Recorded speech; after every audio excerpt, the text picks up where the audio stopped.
so proudly we hailed, and the twilight's last gleaming, whose broad stripes and bright stars through the perilous fights. Oh, the ramparts we watched were so gallantly streaming, and the rockets red the bombs bursting in air gave proof through the night that our flag was still there. Oh, traitors that star-spangled banner, yeah, for the land under the frame, and the home of the brave.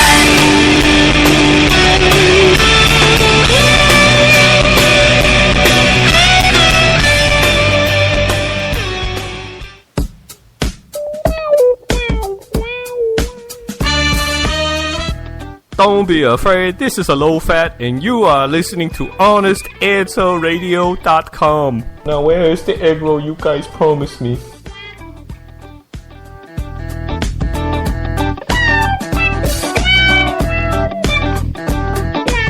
The views and opinions expressed on the Honest Answer Radio show are the opinions of Honest Answer Media and no one else. If you're hearing a syndicated broadcast of this show, don't hold it against the broadcaster. Rather, congratulate them on their openness, tolerance, and respect for the First Amendment to the Constitution of the United States of America. Thank you very much.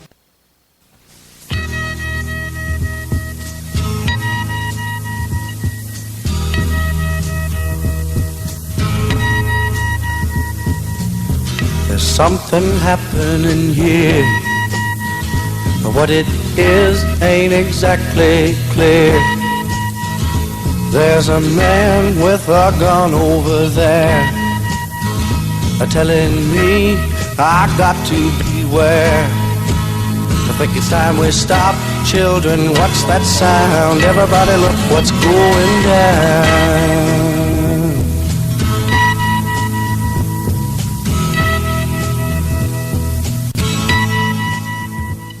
Yeah, welcome one more time. Honest Answer Radio here on HonestAnswerRadio.com, where we're blasting the mainstream media in the teeth every chance we get.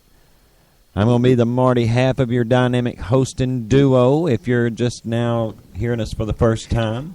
And since it's Thursday, I shall be the Casey half of the Thursday evening edition of Honest Answer Radio. Is this Thursday? It's really? Thursday. It's Thursday? I know. It seems kind of like just yesterday, Wednesday, it seems like there was about 4 days crammed into that. Well, about 4 days worth of crap anyway. Exactly. 4 days worth of really smelly kind of crap, actually. Yeah, it's been more of the same. All right. Remember what we was talking about Tuesday? Mm-hmm. All right. Take that and just extend it till today. Throw in a hearing. That's what's happening in the world. So we're not going to spend quite as much time tonight on CommuCare. Oh, thank goodness. Oh, thank goodness. I mean, it's not that there's not a lot to talk about. I mean, I tell you what. Did you get any sound for the tonight's show? Well, yeah. Now, unfortunately, all of my sound centers around that. Well, I tell you what. Let's go ahead and launch into it then, and we can kind of get some of this stuff out of the way. To the rat killing. Down to the rat killing. Man, I got up this morning and cooked breakfast and everything. While breakfast was going, I had the television turned on to the hearing today, where they had 4 or 5 folks who all were working for, I guess, subcontractors of the main contractor that put together this. Well, now they did have a CGI rep there. That's right. So we had the CGI rep, and then we had 3 others. Right. 3 other Now, unfortunately, none of these people had anything to do with the rollout of healthcare.gov. Well, at least to hear them say it, they didn't have anything to do with it. Yeah, and they keep saying, "Why are y'all looking at me? I didn't have nothing to do with it. You're gonna have to ask somebody else. Well, who's your supervisor? Why do you want to know? Why are you bringing up old stuff? My supervisor. Oh, she ain't here. Yeah. She's on vacation. You wouldn't know her anyway. That's about what we got today, man. Really. But now look. I'll tell you what kind of audio I've got. Now I do have some audio from the hearing, but it's not from any of the people testifying because, well, none of them really said anything.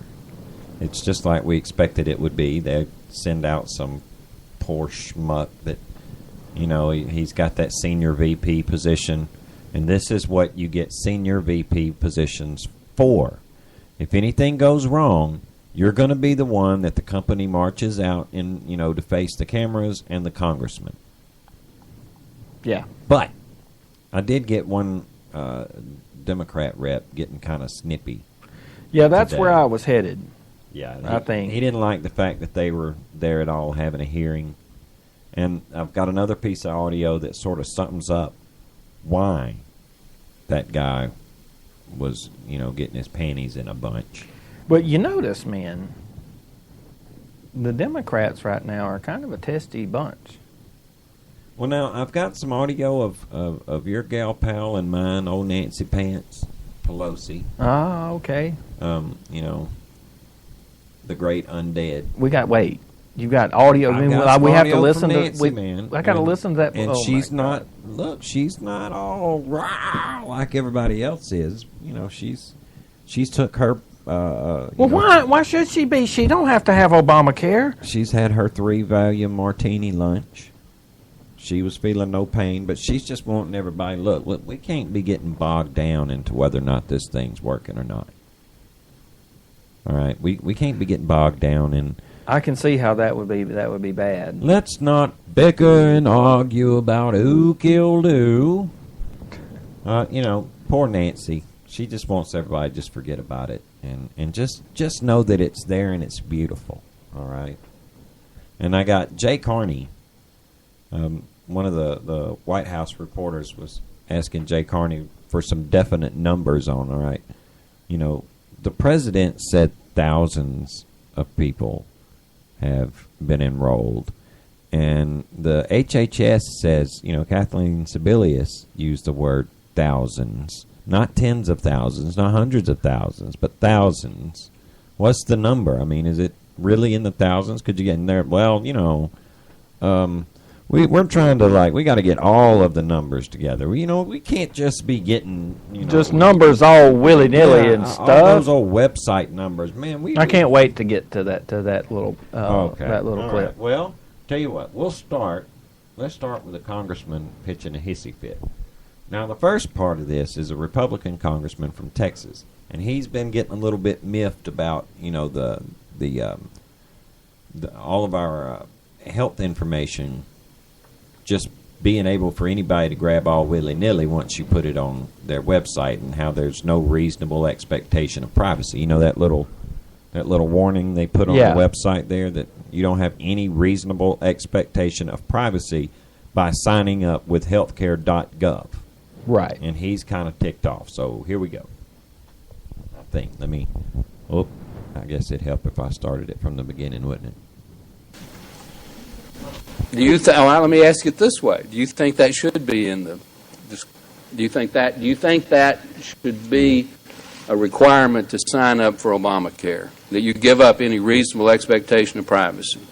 Sir, that is not my jurisdiction. You're a U.S. citizen. Statement one way or the other. Well, I'll answer. I don't think it should be. I don't think it should be. Let me ask. My time's about to expire. Let me ask one more question. Ms. Campbell, did y'all do any kind of a pilot program on this before it was rolled out? No, there was no pilot program. Okay. And you said that it was complicated and big, but it was meeting your expectation? Do you think it's right that 99% of the people that try to go through the system get rejected, can't even complete the application? Is that a system that you're proud of? Sir, this is a system that we are working every day to make improvements. Well, in my opinion, if we have a system that almost no one can successfully navigate, that we have to go to the paper system of this gentleman's company down here, that is a system that has failed. And with that, Mr. Chairman, I yield back. Thank you. Mr. Plum. Thank you, Mr. Chairman. I started out in my opening statement saying there was no legitimacy to this hearing, and the last line of questioning certainly confirms that. HIPAA only applies when there's health information being provided. That's not in play here today. No health information is required in the application process, and why is that? Because pre-existing conditions don't matter. So once again, here we have my Republican colleagues trying to scare everybody. Well, the gentleman yield. No, I will not yield to this monkey court or whatever this thing is. This is not a monkey court. Do whatever you want. I'm not yielding. I am trying to tell you that the problem here... Protecting American citizens. No pre-existing conditions. Legitimate concern of this committee. Pre-existing conditions don't matter. HIPAA doesn't apply. There's no health information in the process. You're asked about your address, your date of birth. You're not asked health information. So why are we going down this path? Because you are trying to scare people so they don't apply, and so therefore the legislation gets delayed, or the Affordable Care Act gets defunded, or it's repealed. That's all it is, hoping people won't apply. Well, the fact of the matter is there are millions of people out there, over 20 million, that are going on this site, and they are going to apply, and they are ultimately going to be able to enroll. In fact, many of them already have enrolled. I think my Republican colleagues forget that a lot of people are enrolling through state exchanges rather than the federal exchange. And oddly enough, they don't have any numbers for that either. But when they're talking about those state exchanges, I guess he's talking about the two from Hawaii. There was two in Alaska, too. Two in Alaska, the one in Delaware, the four in Maryland. Give us a break. Now, he's mad because it's monkey court. This court doesn't mean anything. You're just wanting to defund it. Well, yeah, see, yes. He's partly right. Yeah, I mean, I'll go ahead and you know. I'll own that feeling. Well, yeah. But, I mean, and the other Republican Congress people, yeah, they would like it to go away however they could manage to make it go away. However, what does that have to do with this crappy rollout? It's not Republicans didn't do this. And as a matter of fact, scare everybody into not applying. As a matter of fact, it's not the legislative branch that really did this either. No. No, you have to go to the executive branch and the administration of this thing to find out where the incompetence is. And I use the word incompetence. Well, the only other explanation would be that it was done on purpose. And even I don't think they would have been so stupid as to have rolled out a crappy website on purpose. I don't think that Obama's ego would have allowed him to have that much egg on his face for any reason. Well, look, if he could have prevented it. This ain't going to stick to him. I mean, you know that, and I know that. No, some head's going to roll. It'll probably be Kathleen Sebelius. She'll take the heat. Well, she's got a lot of heat coming to her. She should take a boatload of the heat, as should David Chow, as should all of them. And they all will take the heat, but you know who won't take the heat? Oh, it's not going to be King Barry. No, not even a little bit. King Barry's hands are clean. He can't get bogged down into the day-to-day minutia of how bills and laws are implemented. That's what, the legislative branch is for. This was their law. No, Mr. President. No. This is still your law. And these are people that you handpick, the best and the brightest. That's what we were going to get. And this was going to be just as easy as logging on to Kayak and and getting a plane ticket. Just like you'll be able to keep your doctor and your insurance, unless you live in Florida, New Jersey, or Alabama, or Connecticut, or New Hampshire, or Colorado, or New Mexico, Yeah, or Utah. or Mississippi, or Georgia, or Kansas, or Louisiana. It's just not fair. It's so easy. I mean, like I said, it's low-hanging fruit. But I mean, really is. It really. The thing is this is 1/6 of our economy. Yeah, that's what makes this so crappy. That's why most conservatives are gritting their teeth, going, "We tried to tell you this before you passed the bill, and we were trying to tell you this." You know, now there's like a couple of Democrats trying to put bills in there to, well, maybe we should delay this for about 6 months to a year. One of them is even suggesting until 2015. Yeah, maybe we should just put this on, just to be fair. That, you know, and again, the conservatives like Ted Cruz and Trey Gowdy, Mike Lee, Jeff Sessions, those guys are going, didn't we just try to tell you all that? They made fun of the Republicans for wanting to delay the implementation of that. Vilified. Vilified. And Republican. still are. Look, there is a perfectly reasonable explanation why we're having some glitches. Howard Dean says it's the Republicans' fault. Now, there you go, putting words in his mouth, Casey. How dare you? I wouldn't want to put words in his mouth, Marty. Oh, well, you know, you won't have to. Governor Dean, we haven't heard from you since all this started a week or so ago, post-shutdown. As someone who has advocated for health care reform, perhaps not this health care reform, what do you make of the rollout of the Affordable Care Act here? I think it's a problem. I think the fundamental mistake that was made, well, first of all, in fairness, you've got to blame the Republicans for some of this, because they delayed everything they possibly could, threw as many monkey wrenches into the process as they could, and there's some success here. But Did you hear Mika just then? Exactly. That's what it was. Exactly. Just shut your little trampy mouth. Exactly, my foot. Like the government shutdown and everything. All of that. That's why. That's why Obama to slow this thing down. All them. That's why healthcare.gov don't work. That's why healthcare.gov does not work. It is those darned Republicans.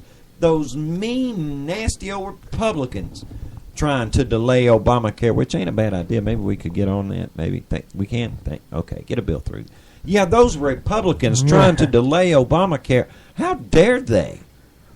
Yeah, I saw that little video today, early, fairly early this morning, and you just gotta love it, man. It's like, and they can't figure out why congressional approval is at like 2%.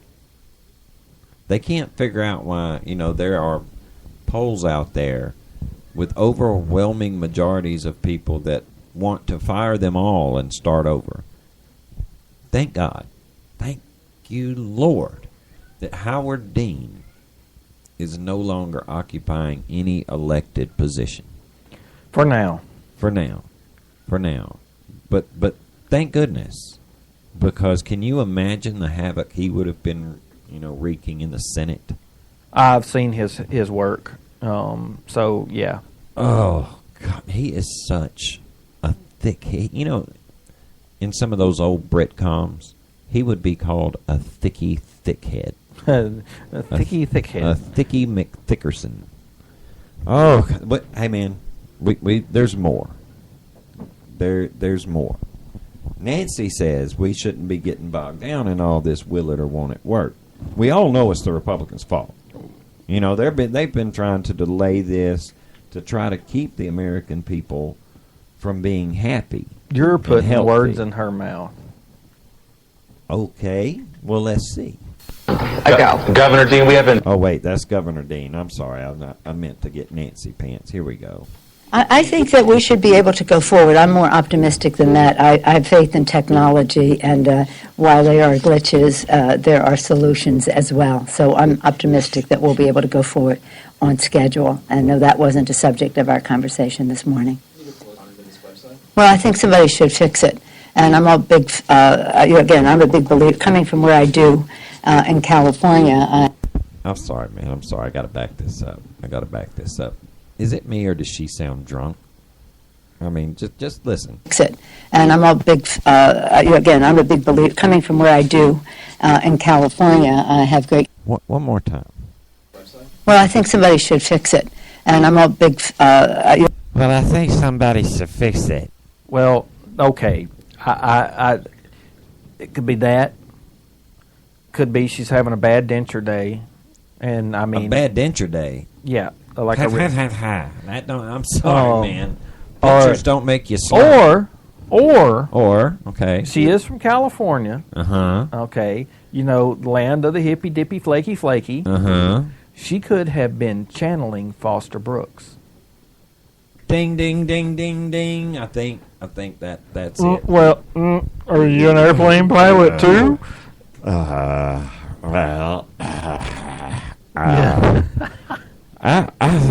think we should fix it. I'm big into technology. Again, I'm a big believer, coming from where I do in California. I have great confidence in technology and its ability to bring fresh eyes to the subject and fix it so that we can go forward. Just fix it. Just fix it. That's it. Well, there certainly is accountability internally in terms of what decisions were made when on all of this. But I think that our focus and energy should be used to fix it because the American people are depending on it, and it's going to be a beautiful thing in their lives to have that freedom of I keep talking about life, healthier life, liberty. I'm sorry, man. I'm sorry. She's stoned. And it's going to be a beautiful thing. Fix it. Just fix it. So it can be beautiful.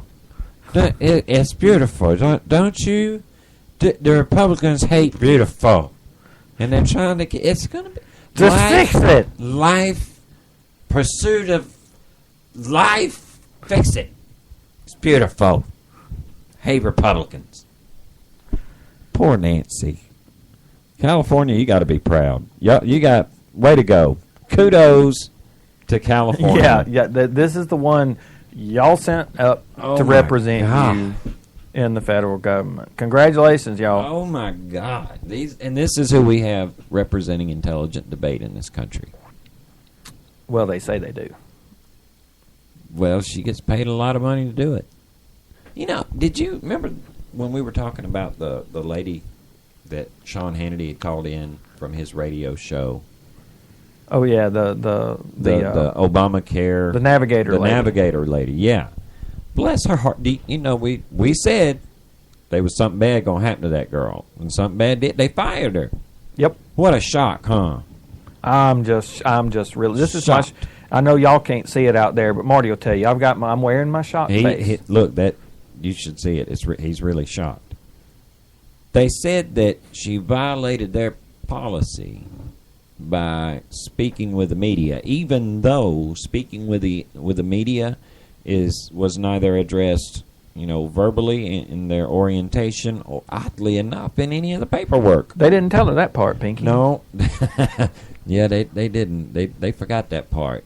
But that's okay. They could fire her anyway. So, everybody was happy. She should have known better than to talk to Sean Hannity anyway. I mean, that's like a firing offense, right? Well, yeah, boy. But, it all ended sort of well because Sean Hannity did offer to give her a year's salary.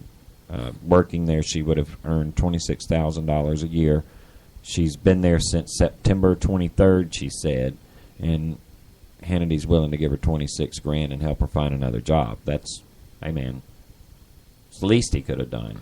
I mean, he had to know she was going to get in trouble when he called. I'm sorry, but Hannity's been in radio a long time, And sounds to me did like he all was of the ready. right thing. He did all the right things by getting her to say her name and to say she agreed to speak on the air. I mean, legally, he he's not did all the right obligated. things. He's not obligated to do anything for her as Right. a result of her being fired. But Sean Hannity, I mean, and he's not mine and Marty's favorite guy. No. We don't dislike Sean Hannity at all. But No. I mean, he's just not our favorite guy. But you have to admit, I mean, he's a pretty stand-up guy because he's Yeah. not obligated to do anything. No, and 26 grand's a lot of money, even if you're Sean Hannity. I mean, there's Yeah. people going, "Oh man, that's nothing for him." 26 grand's a lot of money. 26 man. grand is 26 grand. I don't care who you are. And I'm glad he did that for her. But you know, it's just typical of them to fire her for that. How dare her speak any truth? She didn't about what was going on there. All she said was that there had been a lot of people calling in registering their displeasure, and that the site was going to be down for another 42 hours, and that you couldn't get an account for another 42 hours because you have to do it through the website. That was all she said. They didn't have to fire the girl for that, man. I mean, really, come on. Did she make the company look bad by talking to Hannity? I don't know. Did It's she hard to be mad reveal at her any company secrets or any big? Was there a bombshell there that And people are having a hard time getting onto the website? Look, I wasn't even mad at the company that hired her.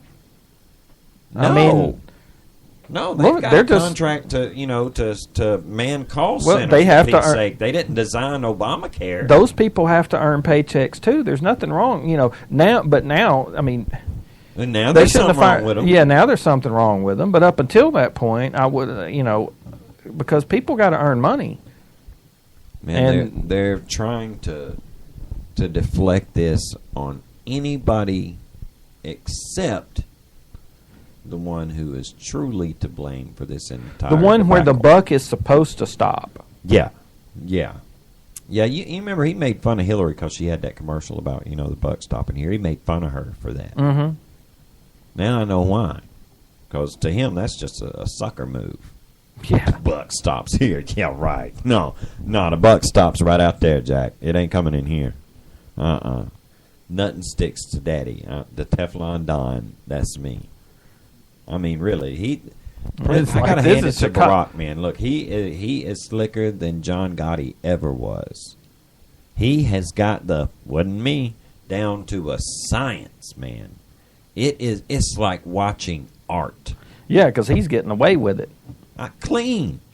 Men, the press, they are going after everybody involved except the president. And they're feeling so bad for him. Well, this has got to be bad for the president. Oh, the president's got to be upset over this. Well, the president ain't got to pay these huge premiums. They're more worried about the president's ding-dang feelings they are what the law is going to be doing to people. And they love to be bringing out the fact that some states didn't even get involved with those Medicaid exchanges, and they're so big on states' rights, but they wouldn't get involved with the state exchanges. No, because they didn't want to subject their people to any kind of nasty penalties. Some governors actually saw that part coming and said, ooh, no, we won't take part in that, thank you.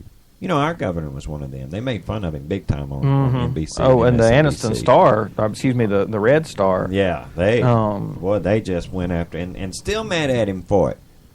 But no Alabamian's going to have to pay any of those, penalties. I was relieved when I finally found that out. I was too. It wasn't going to matter because I wasn't going to pay the dang thing anyway. Sorry, I'd rather join one of those class action lawsuits against the federal government from having been penalized for signing up for something that I know ding dang well I can't pay for. I mean, they made a big deal out of the housing crash, saying it was people that signed up for stuff that they couldn't pay for, and it was their fault that the housing market crashed. Well, ain't this the same thing? I don't want to be responsible for the insurance market crashing. Just wait till they start going into people's bank accounts to go ahead and take the either the penalties or the or their now, fees Casey, just because the law gives them permission to do that, it doesn't necessarily mean that that's what they're going to do. Remember when they said that you were going to have to open up your banking information to them? You remember that? Mm-hmm. And they said just because, you have to do that so they can verify your income. That's all it's for. It doesn't mean that just because they're in there and can take stuff that they would if they had to. Because they wouldn't. Of course, they would, make a judge tell them that first. You wouldn't know about it till they took it, but they would get somebody to approve it. But that doesn't mean they're going to just because they could. Right. They're from the government, and they're we just here to help. We just need to go ahead and fund this thing and implement it fully so we'll know how it's going to, so we'll know what's in it. So we'll know what they'll do. I've heard that before. Man, there's Oddly a whole enough. lot of folks saying we just need to go along here. We need to just shut up. The president won 2 elections on this thing. That's right. By the way, the president he won 2 elections off this entire little thing right here in Obamacare. 2 elections off. They love to rub that in Republican faces. 2 elections. But he owns none of it. That's right. Yet he can't be held responsible for its miserable, stinking failure. He won 2 elections off promises that he hasn't kept one of.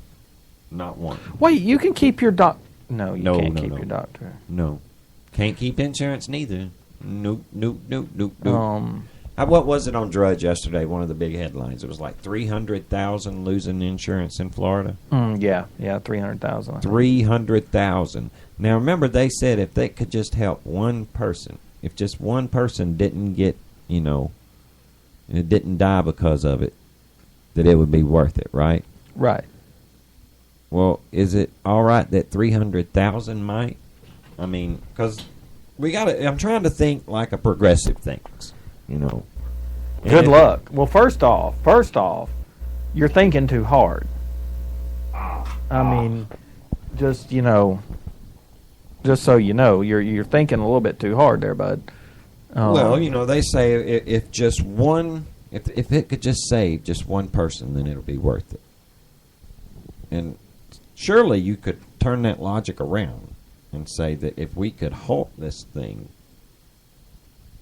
and we save just one person, wouldn't it be worth it, right? Couldn't we do that?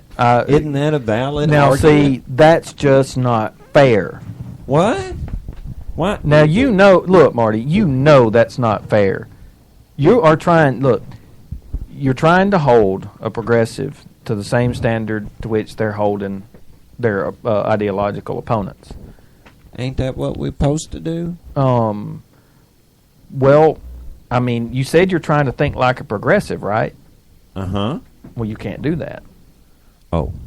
See, your job as a progressive is to hold your ideological opponents to impossible standards and move the goalposts at every argument. Oh. My bad, man. I tell you what. If you're getting into this progressive thinking thing, I tell you what. You need to I want to watch a master. Well, see, you need to let somebody like Jay Carney just take some lessons. Yeah, I need to watch a master at how to handle, those kind of tough, difficult questions. That's right.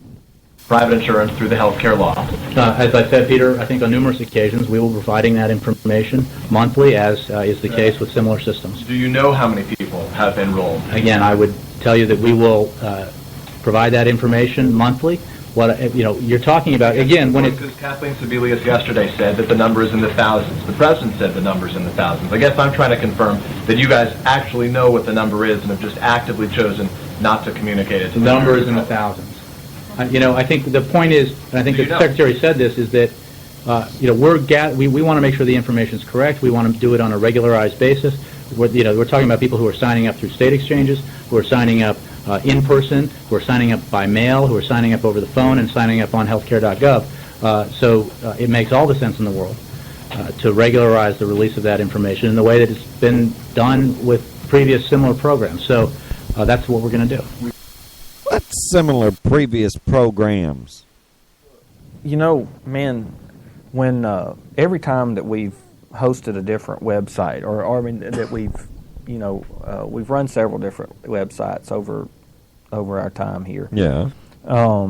But in our current one, we've had several hosts now. When we bought the domain from one bunch, actually hosted it with another, and now we've migrated. In every bit of the free software that comes with all of these websites, you know what every single one of them's got somewhere? Support? Well, a stat counter. Oh, yeah. You know what? That's right. Now I'm thinking about it. I mean, how difficult is it to put now? Our website designer is on a secret mission at the moment, and he can't be disturbed. Right. But now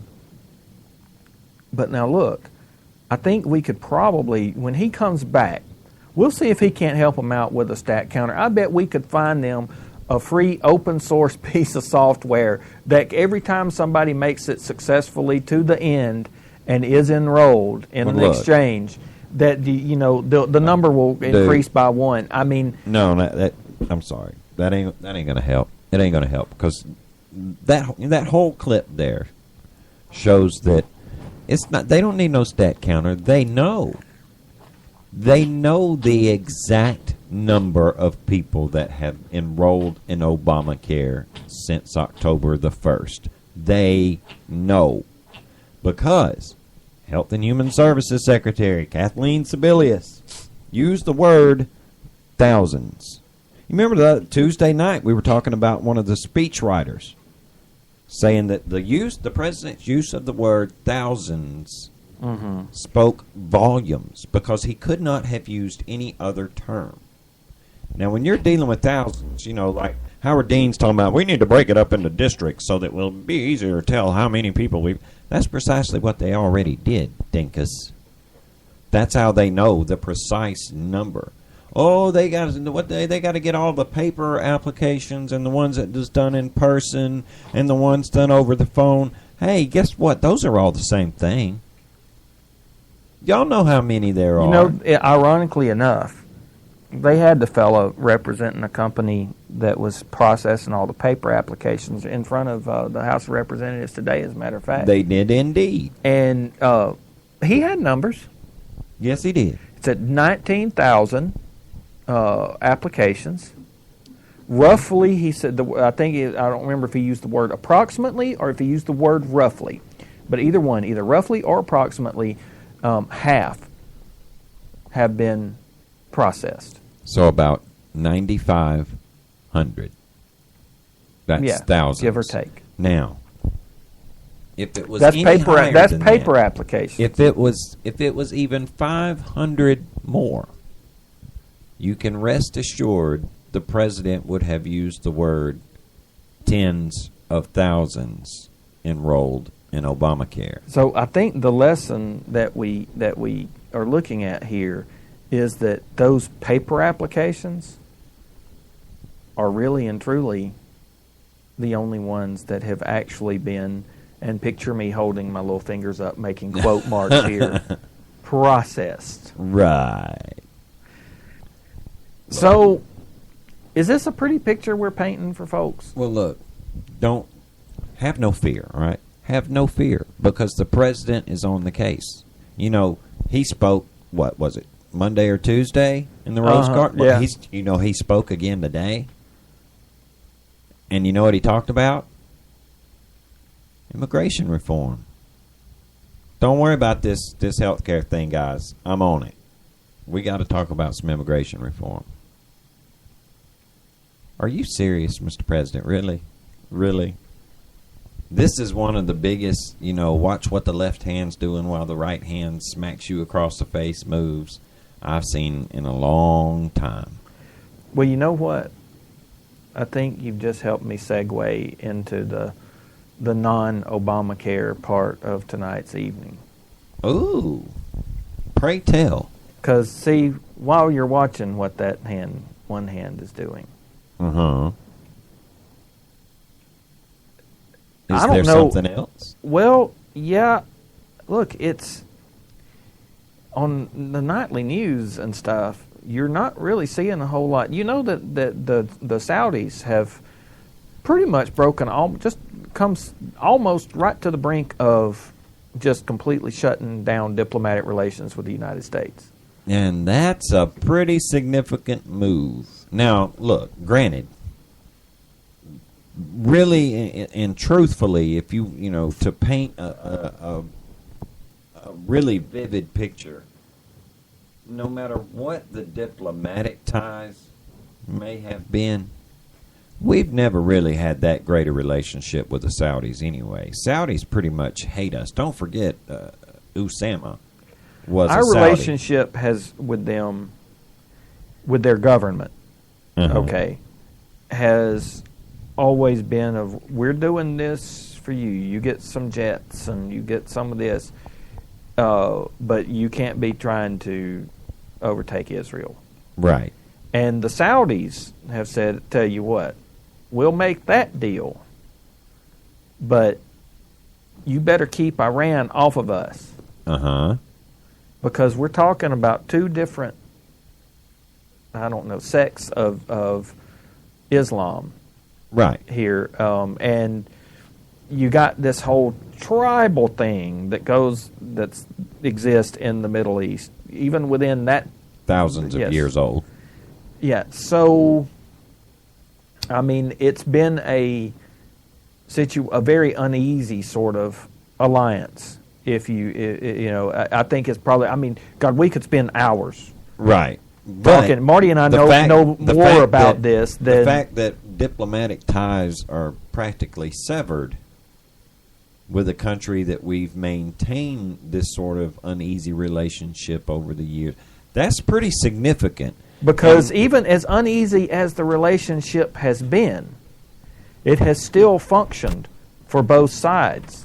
Oh, absolutely, and it's been functioning for decades. And now, John, Mr. Nuance, Kerry. I'm sorry. I know I keep going back to that, but that is one that just sums up nuance. That just sums up that man's thinking, because the word nuance can mean anything you want it to mean. Of course, he's a diplomat. Yeah. Well, he's not a diplomat. All he is a word twister. And a high-paid errand boy. And really. The thing is, president's yes man, lapdog. He's a laughing stock idiot among chief heads of state around the world. John Kerry is the one that you can successfully turn your back on and refuse to meet. Or the one that you can keep waiting in your office for a couple hours, cooling his heels, while you sit back, smoke a big fat cigar, drink your snifter of Russian brandy, and then go see him after he's got, you've got him good and wound up. In olden days, when he was slapped across the face with a glove, he whimpered. Could we start referring to John Kerry as the pillow biter in chief? Ooh, that's good. Or the pillow biter of state. Pillow biter of state. Yeah, because, there we go. I mean, look, God, he is so disrespected. He has spent. I said I put a blog post up about this little story today, because this is something you and I have turned our face from the foreign stuff for a few weeks here, and we do need to remind people there's a whole lot more going on. Look, Angela Merkel, she demanded to speak with the president. Germany's prime minister. Kerry has been keeping his behind kind of busy in Rome, because he's also got to explain all these. He's got to. We're listening to y'all's phone call stuff. Yeah, he's been having to do a lot of explaining, which is ridiculous.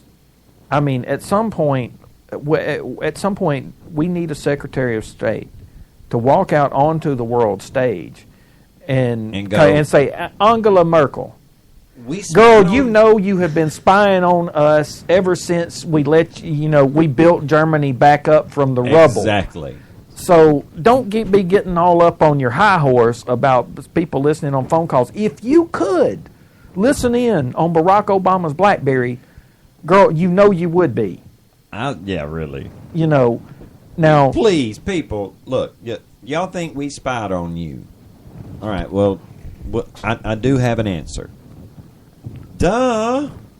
Of course we spied on y'all. Y'all was spying on us? Come on. You know that's got to be. But now look, wait. Now see, since this is John Kerry we're talking about, this is still right up his alley. He gets to go to some rubber chicken dinners, drink some cheap wine, shake some hands, say, gosh, your ministership hood, ma'am. I just want to know, does he curtsy to Angela Merkel or Angela Merkel? Does he curtsy or does she? Oh my Lord. He is an embarrassment. I mean, look, his wife, at one time, when he was running for president, his wife said that, housewives didn't have a real job. Mm-hmm. That's the mindset of the Kerrys. Let's don't forget how he got his wife. Remember, she was his best friend's girl. But what gets me is, okay, you and I, we both, this is recent history, okay?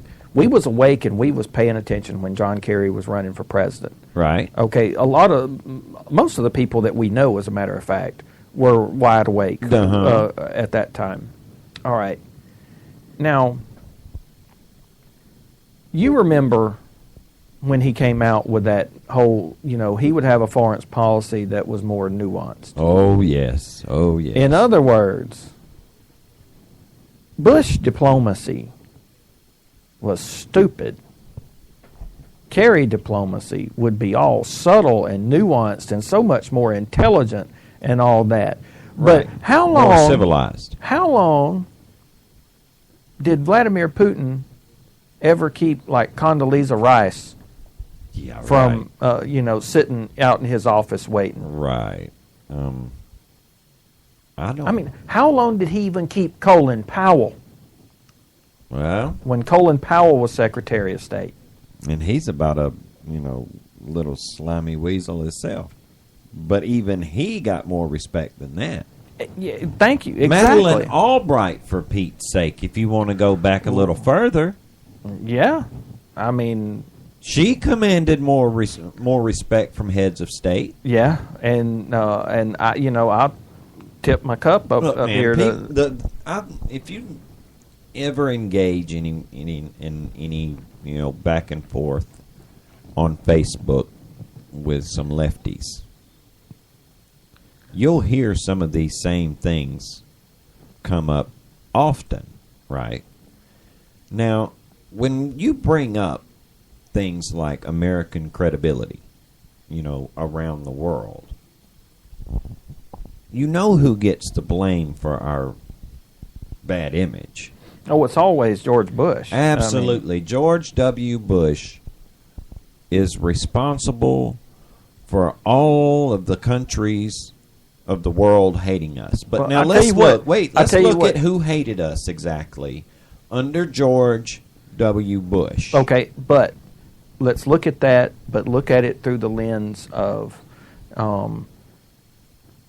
you can judge good diplomacy versus bad diplomacy, just like you can judge good computer programming from bad computer programming by its results.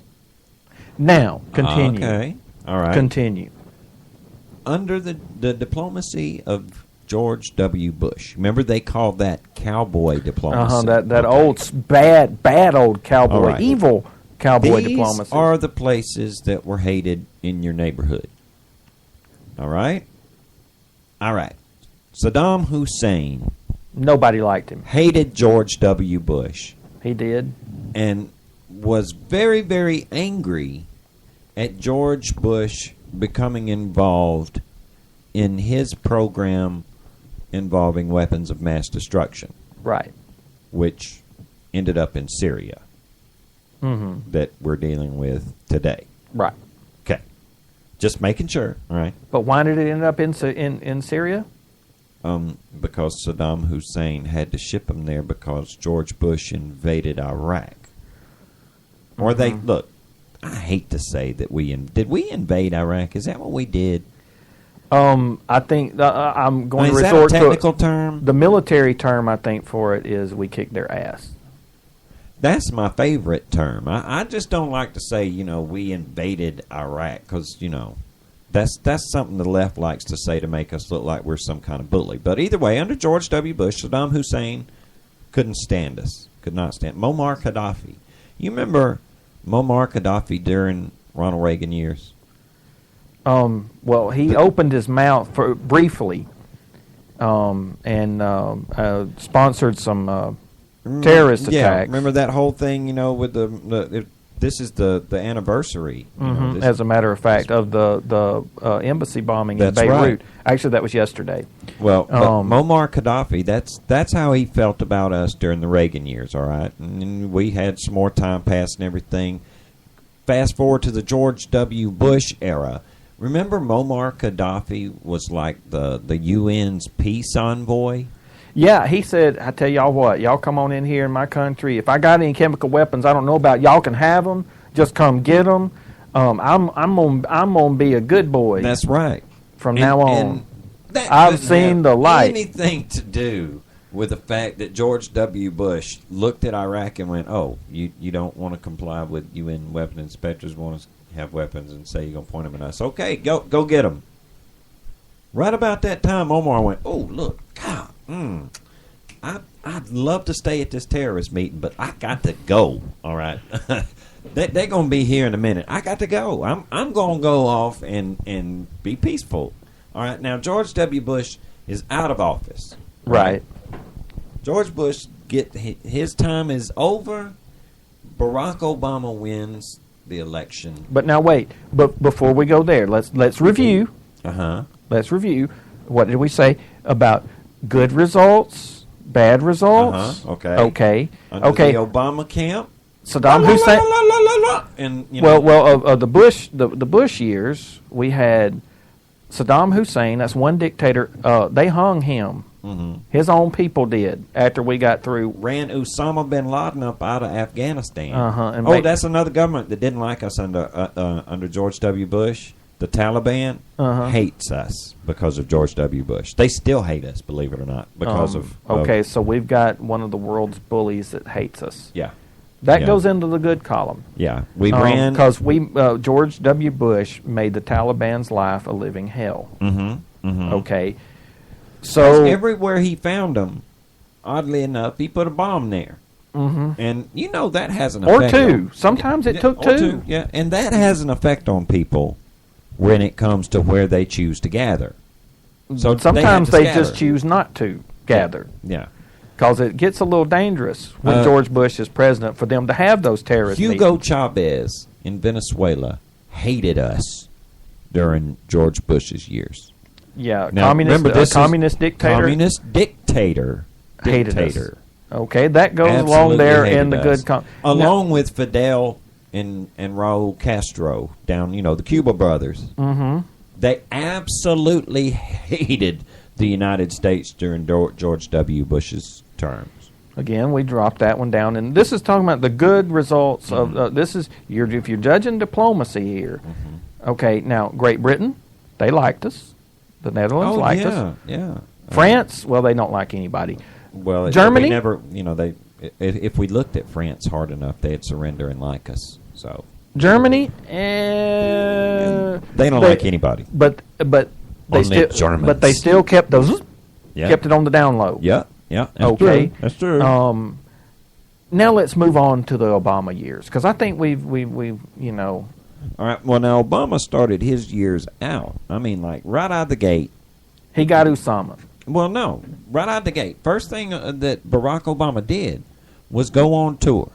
Right. Remember the I'm Sorry tour? Mhm. I'm sorry that George W. Bush was such a bully and, you know, that old redneck, but that's not me. I love y'all, right?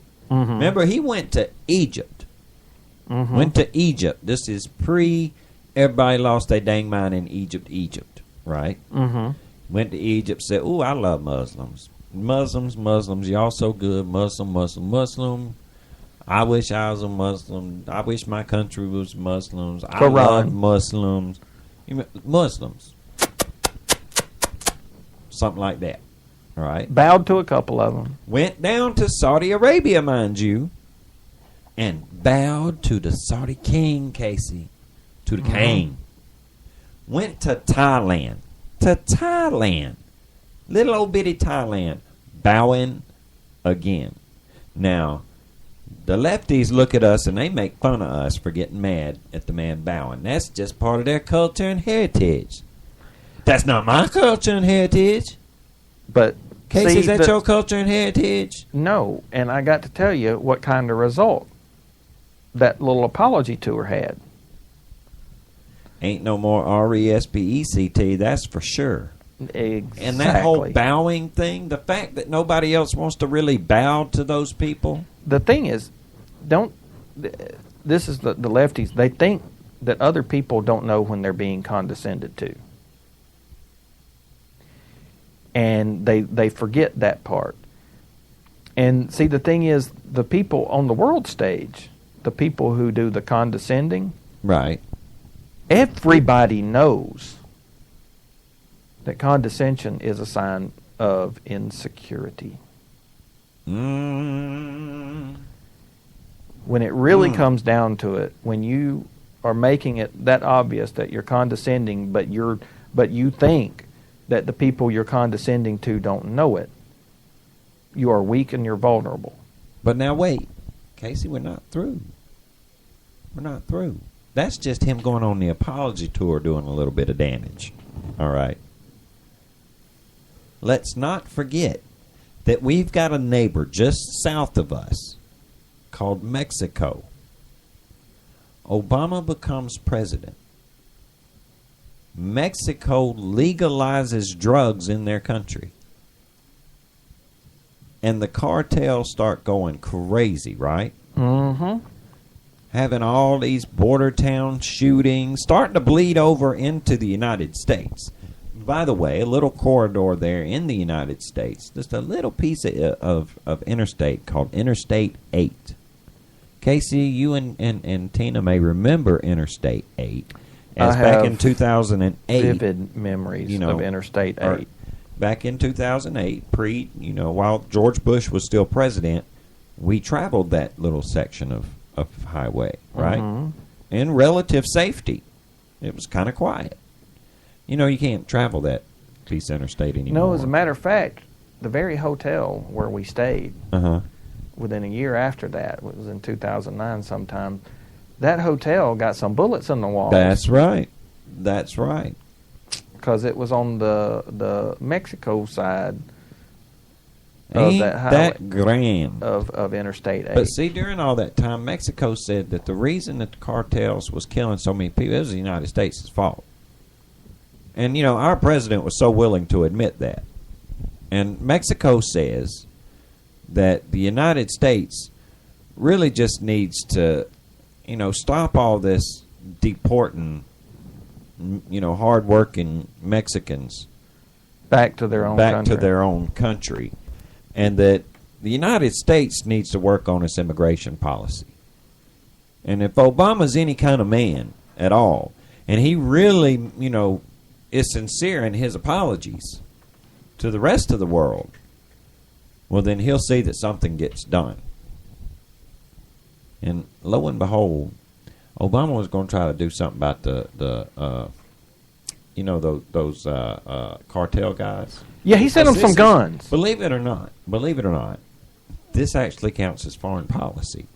Yeah, he sent them some guns. Because this is involving Mexico, right? Mm-hmm. Mexico is sovereign nation, right? He let a whole bunch of guns just walk down there. I'm right there, right? Mexico is a sovereign nation. Yes. Right? They don't belong to us, right? No, they don't. Not part of the United States not a at all, territory. right? No, nope. All right, so it's a foreign nation, right? Right. So wouldn't this be foreign policy? Because John Kerry had to go to Mexico City not too long ago. He had to apologize for something, I think. But that's foreign policy. For letting some of them guns walk over. So to it's the foreign cartel. policy there with Fast and Furious, the little, gun buying, what do you call that? Is that's not a scandal. Debacle, that's not, it's that really don't cover it. Because a man died. A man died. Brian Terry, he lost his life to one of those guns that was allowed to walk over there into Mexico. But see, Barack, he just sent them guns over there so, people could defend themselves. He didn't have nothing to do with it. No, Barack didn't have anything to do with that, Casey. Don't you know? Even though the implementation of that, he handed off to Eric Holder, who's our Attorney General, who God knows what he has to do with foreign policy. Actually, Marty, we don't know. Because we would know if he wasn't claiming executive privilege for Eric Holder. Right. That's right. About releasing that stuff to Congress. But we digress. We're talking foreign policy here, and foreign policy successes or failures. Have we got any of the I'm just trying to keep track. Well, have we got yet to have I put anything over on the good foreign policy? Yeah, you say or good diplomacy call? He killed Osama. Okay. So he got one little Killed check Osama. over there. Because he say that all the time. Got Osama. That's right. Okay. All right. Well, then, you fast forward a little bit. And then remember this little thing called the Arab Spring? Because the president was so happy. He was so happy. Egypt, rise up. Let my people go. You remember that? Yeah. Remember what happened? They burned that thing dang near to the ground. They just and it ain't over yet. Because but Marty, now wait. Remember when his foreign policy was he supported those Muslim people Brotherhood who came in. Yes, they came in and they overthrew Mubarak. Because the Muslim Brotherhood is according to John Kerry, is a largely secular group.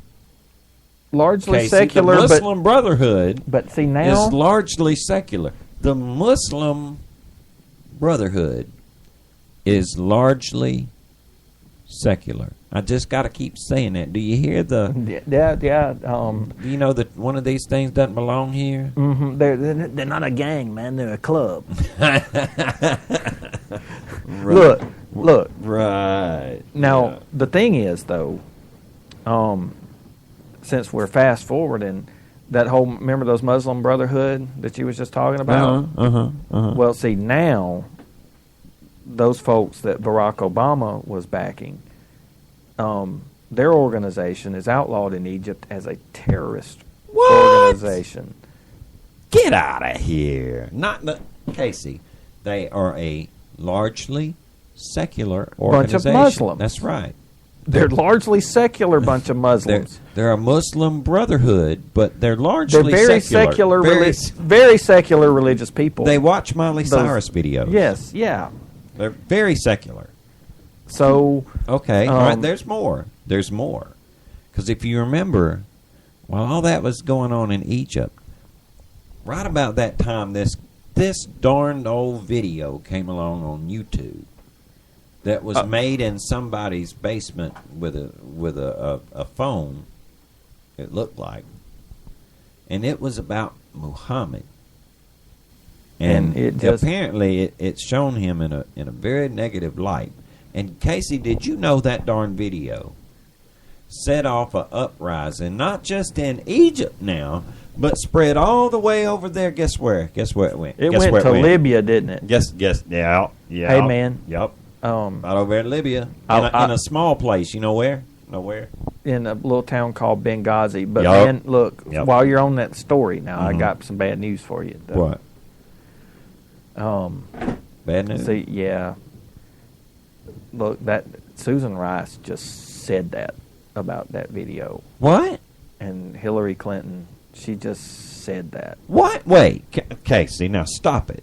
Stop. No, it was a video. There was a video, and it was about it was a bad against Muslims. No, it turns out made the Muslims mad. It turns out, ironically enough, yeah, that you had Al Al-Qaeda on one hand and Muslim Brotherhood on the other, and they united What? actually to conduct that little attack in Benghazi that killed Chris Stevens. The largely secular Muslim Brotherhood? Yeah, it killed Chris Stevens, Sean Smith, Glenn Doherty, and Tyrone Wood.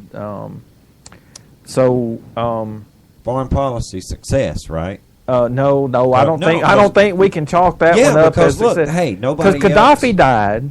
Gaddafi died. Yeah, I mean, we got dead Gaddafi, but we traded. So apparently, now somebody else responsible and pro-American. Well, what we actually did there. See, we exchanged the life of a worthless, twisted megalomaniac. Yeah. For the lives of 4 really good men. So not success. On the balance sheet, I think if you asked Chris Stevens' family or Sean Smith's mom, but maybe, they've got I don't think Casey, they've gotten plenty of answers from the Obama administration. Wait, remember that and deal about the Fast and Furious and executive privilege and everything? Yeah. Strangely enough, they did. Congress is having a little bit of trouble getting actual answers. They didn't even the Accountability Review Board. Remember those? They never actually even sat down and talked with Hillary Clinton about what all happened during there. But hey, man, what difference does it make? Well, I was going to say Hillary. She's already spoken. But regardless of the fact that it's not making much difference to Hillary, we kind of have to chalk that one up into the foreign policy failure things. But while we're in the Middle East, there's more. Well, see, when Obama took office, we already knew then that Iran was trying to get, nuclear weapons. Right, even though they say right. Ahmadinejad, who was president at the time, was Right. saying we didn't, no, it's peaceful. We just want to generate electricity and stuff. Want to play PlayStation. Yeah. So we've known about that going on all along. And,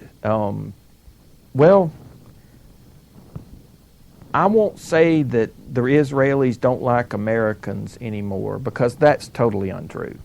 But they're not big fans of this current group. Let's just say that I don't think that Bibi Netanyahu, when things start getting a little rocky politically at home, I don't think he calls up John Kerry or Barack Obama for advice on how to handle stuff. But wait, John Kerry's going to bring a more nuanced approach, because he said, Obama's administration would handle things with a more nuanced approach. And he works for the Obama administration. But see, I posted and he's nuanced. But I got a little poster up about that today. He's nuanced, Casey. Yeah, but remember on Tuesday we were talking about definitions? Yeah.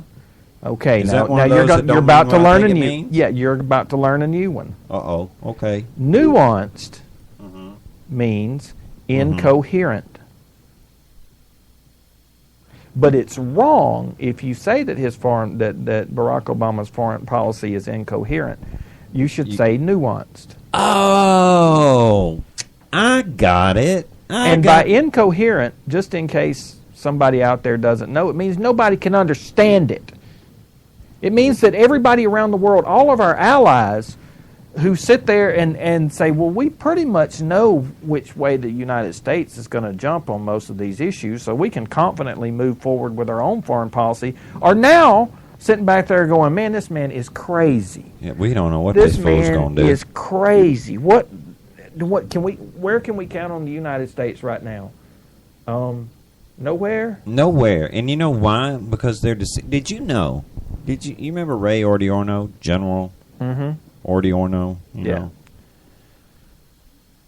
This week he said somebody had asked him about military readiness, right?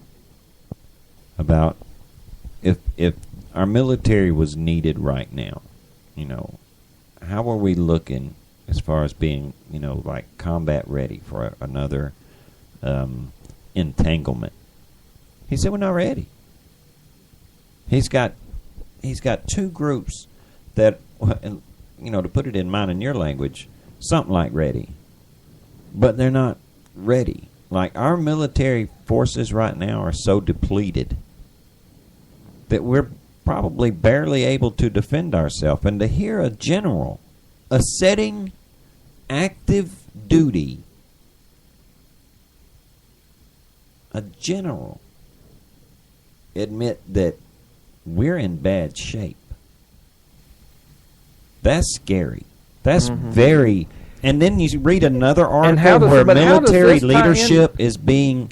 the Obama foreign policy, you know how he does Marty, it here? But you're talking he dismisses and gets rid of all of the upper echelon of the military. But Marty, I don't know why you're chasing rabbits, because all this military stuff, that's just Army, Navy, bullets and ships and stuff like that.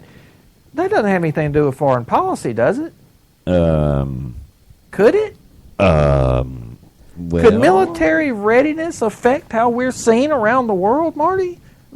If by us looking weak enough for somebody to pounce, yeah. And you don't think some little dipwad like the dude down yonder in, Dennis Rodman's buddy, little Kimmy Kim, whatever his name is, Lil Kim down in North Korea. Little roly-poly boy? Yeah. You think that little fool ain't ready to start, acting up again after hearing something like that? At a time when the planet has got a fuse lit. And I'm just saying it's a race car, and it's not good to get a race car in the red. That's all I'm saying. Well, I think what we've come down to, and I don't know what time it's getting to be. Oh, it's past time. It's past time. I thought it was. But we haven't even gotten to Syria yet. And already the balance sheet of good diplomacy on the Bush side versus good diplomacy on the Obama side. Look, it's not we've already gone overbalanced here. Yeah. And we haven't even gotten started because we really haven't approached what Europe thinks. Thank you. Right now, because frankly their estimation of the Obama administration is significantly diminished from what it was when he took office. But Casey, now here, you and I, this is all just propaganda. We are not presenting the right facts.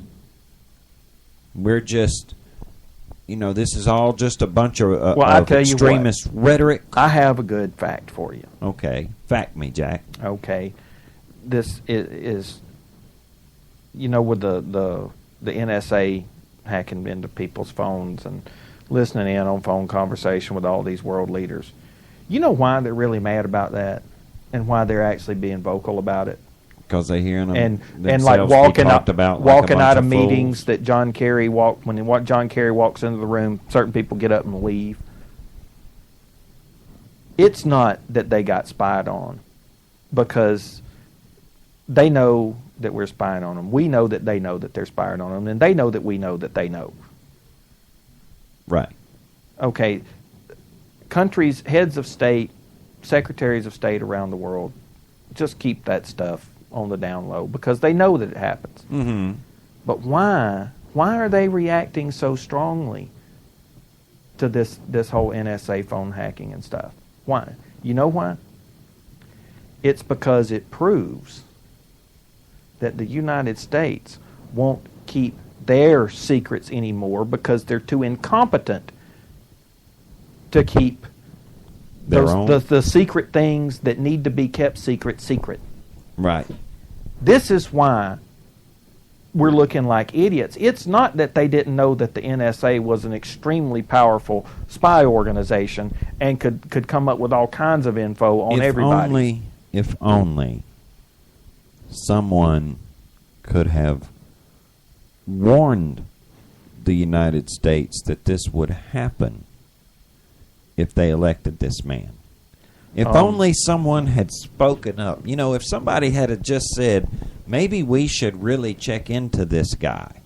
If only somebody around the 08 election time had a said, hey, I looked at his website at what what his plans are, and it don't say anything. Well, we said a few things, but nobody was listening to us then. We had a much smaller audience. We weren't than alone. We have now.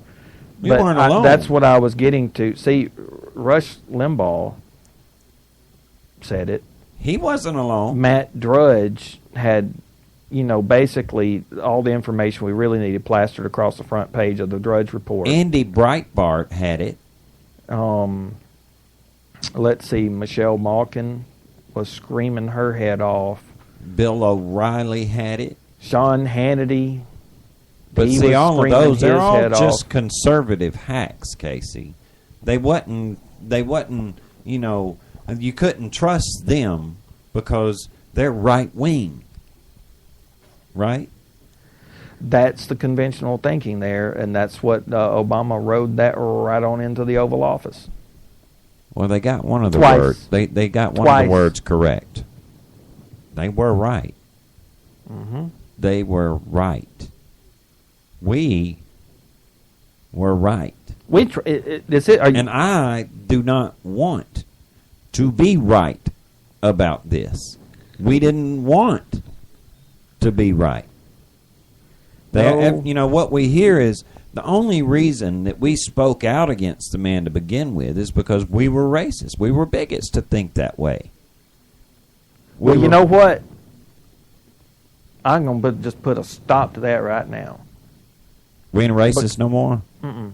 All right. Because the only reason that all those folks on MSNBC, those white folks like Chris Matthews and whoever else hosts shows over there, because I don't watch them, and all those folks at CNN, the only reason that those folks are against Ted Cruz is because he's Hispanic.